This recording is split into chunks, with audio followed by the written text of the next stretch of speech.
So today is Labor Day, and I love a good pun. So I said, today you're gonna sit down on Labor Day and record your labor and delivery story. So here we are. And I'm just gonna jump right into it. I do have notes. Yes, actual notes.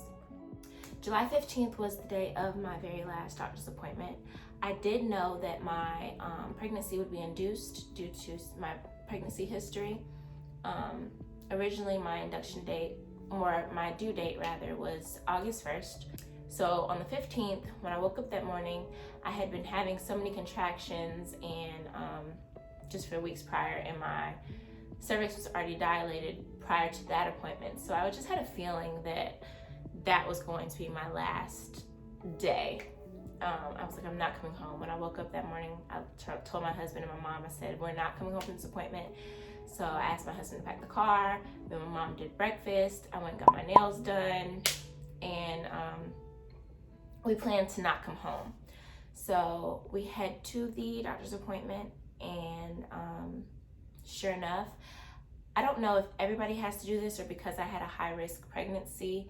I did a non-stress test at every doctor's appointment on my daughter, and she absolutely hated it. So not only was she not agreeing with the non-stress test, my contractions were coming every 2 minutes.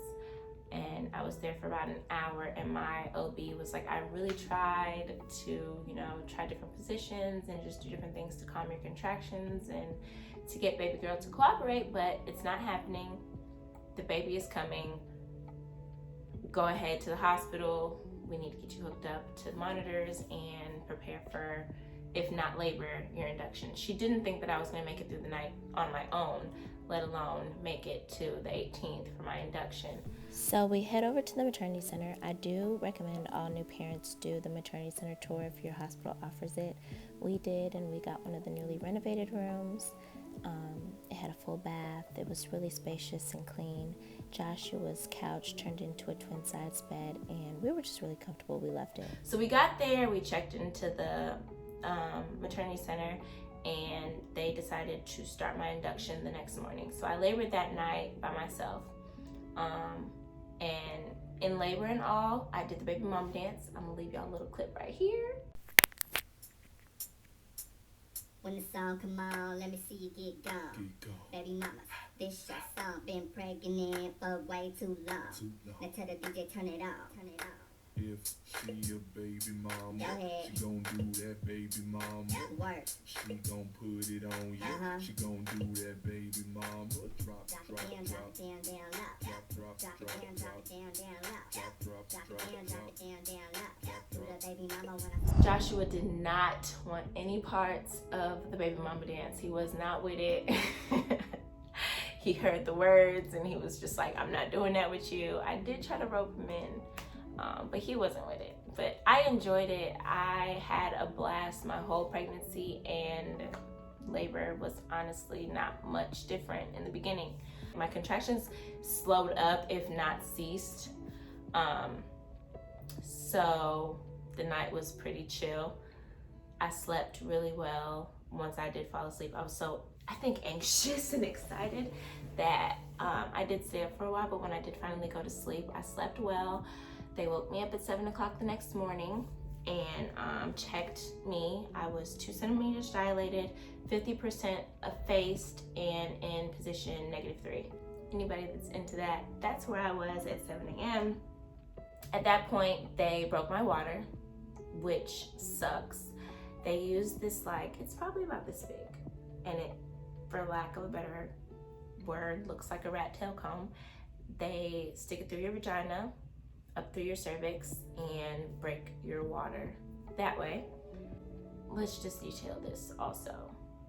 When I always heard your water break, I thought it was like actual water, and maybe for some people it is. For me, it was a lot thicker. I was really surprised by the consistency. TMI, just saying. And then I was started on Pitocin, which is a medicine they give you when you're being induced. It's like synthetic contractions.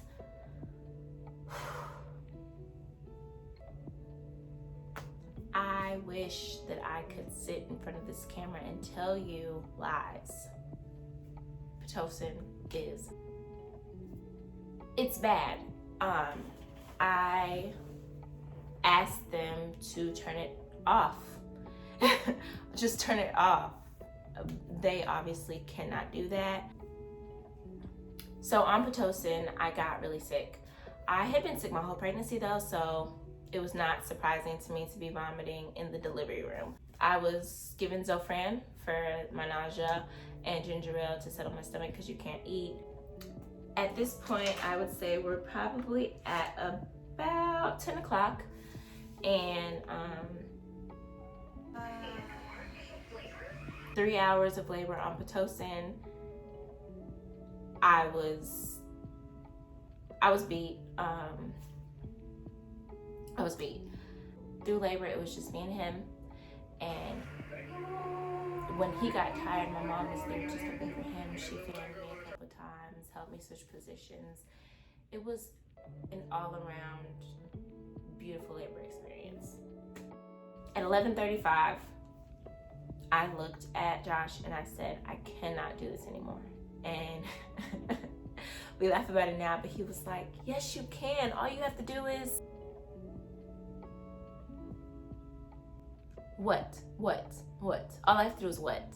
Please tell me all I have to do. I didn't think the man got to finish his sentence. He looked at me and he could tell that I was over it. He turned to the nurses and said she needs the epidural. And so that's what we did. 11:35, they called the anesthesiologist. He came down relatively quickly, gave me the epidural. If you don't know what an epidural is, it's a big needle, okay? They make you do this thing right here, and they put it in your spine, okay? I can't lie, I heard horrible things about the epidural, that it hurts, that the needle is huge. The needle is huge. I don't remember it hurting. Personally, I don't. The anesthesiologist was great. He's talking to me. He's telling me you shouldn't feel this next contraction. Oh, you have one coming right now. And I say, use a lot. I felt it, all of it. It feels no different than the ones I was feeling earlier. What is this thing doing? And he says, oh, okay. I have to go give someone else one. Give me 20 minutes. If you're still feeling it, let your nurse know, and I'll be back. 20 minutes later, I'm looking at my nurse like, get him back in here because I'm still feeling the contractions like I was before. It was no different. She calls the anesthesiologist and asks him to come back. He says it's gonna be an hour. She's gonna go ahead and check me. When she checks me this time, I'm 5 centimeters dilated, 80% of face, and my daughter is in position -2. So we're progressing. He comes down within that hour, and just, the epidural's already in your back. So he just adds a little bit more medicine, and instantly I feel like my feet are falling asleep. That's what it felt like. And it just went all the way up until about right here, completely numbed. And I looked at him, I said, oh, we good. Me and you ain't got no problems. We good. And he laughed, he left. All was well with the world. Once the epidural was readmitted at about, let's say 1 o'clock, I took a little nap. I woke up, my doctor came to check on me, and I said, I'm ready to push. And she said, no, you just got checked by the nurse an hour ago. You were only 5 centimeters dilated. It doesn't happen that quickly. And I looked in her eyes and I said, I am ready to push. Please, please check me again, please. And she kind of just looked at my mama and chuckled. My mama laughed and was like, oh, she's tired. It's been 7 hours. It's fine. We got a little bit more time to go. They told me at 1 o'clock that I had 6 or 7 hours left. She checks my cervix and she says she's ready. She's 100% effaced. She's 10 centimeters dilated. I can feel the baby's head. And I just began to bawl even more because I could tell, I could feel her presence coming. Like I woke up and was like, oh, it's time. It's time. I'm ready to push. Like everything in me was just like, I'm ready to push. It's hard to explain, but when you're even with epidural, you can feel your body, you can feel your baby. And I knew. I knew. And I felt so good for advocating for myself. Started to change the room around. They turn on the bright lights and they switch the bed around however they do to put you in stirrups. And my in-laws had just left to go get lunch because they told us it wasn't going to be another 6 or 7 hours. Any advice I can give in this labor and delivery story, because there's not much advice you can give during labor and delivery, it's up to God. But if there's any advice that I can give, is that you are the pregnant person. Advocate for yourself. Make sure that the people that are in that room with you are going to advocate for you. There was no way I was saying I was ready to push and my husband was going to let that doctor leave without somebody, her, the nurse, hell, the anesthesiologist checking me, because I said I want to be checked. What happens next is the magic. I asked for a mirror. I wanted to see everything. And they set it up for me. And once they had me in stirrups and I was open and the mirror's up and I can look and see her hair, I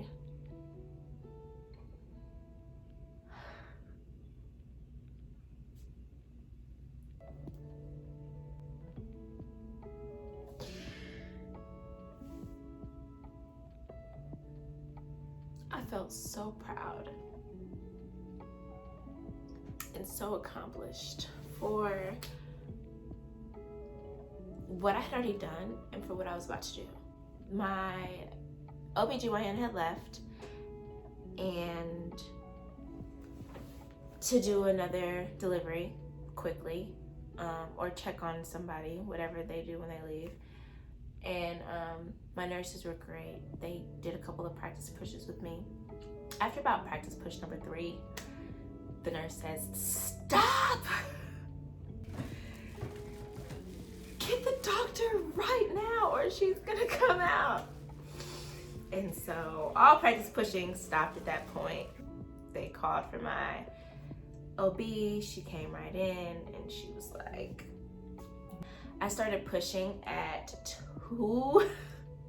It's so funny. I started pushing at 2:12. My daughter was born at 2:15. It was so quick and so precise. I also guess I could recommend a mirror. Being able to visually see myself pushing, and your doctor uses these 2 little fingers and she goes in your vagina and she kind of like molds around the baby's head. Being able to see how she was trying to help guide my baby out, accompanied with me seeing the force of my pushes, really helped us work together as a team, me, her, and the baby, to, I think, give birth, deliver. It was beautiful. I did tear vertically, which I did not know was a thing. You don't really feel the stitch, at least I didn't. Again, it might be the epidural. I felt it afterwards. You'll have to tune into my next video about postpartum care and postpartum anxiety and just everything post my Labor Day.